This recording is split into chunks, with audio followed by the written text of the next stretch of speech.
Hello everyone, hope you all are safe and sound. I'm Kritika, STEAM Program Manager in GoGlobalWays, New Delhi.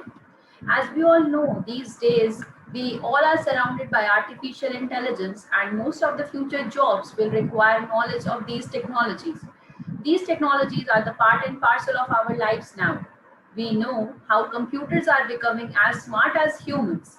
Today, in workplaces, we mostly work with other fellow humans. However, 10 to 15 years down the line, we might be working with computers and robots. And we must know how to give instructions to the computer to get the things done. It is therefore important for the students to understand and learn these technologies. As educators, it is our responsibility to make them future ready. Kids have the power, we just need to give them the tools.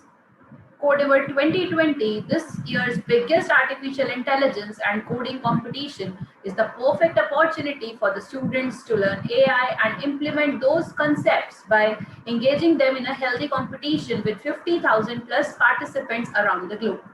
Also, the Codeavour team will also be organizing 3 webinars with the schools to make them understand the procedure better. So what are you waiting for? Register now to learn to code, games and artificial intelligence along with a chance to win prizes worth rupees $6,000. Good luck.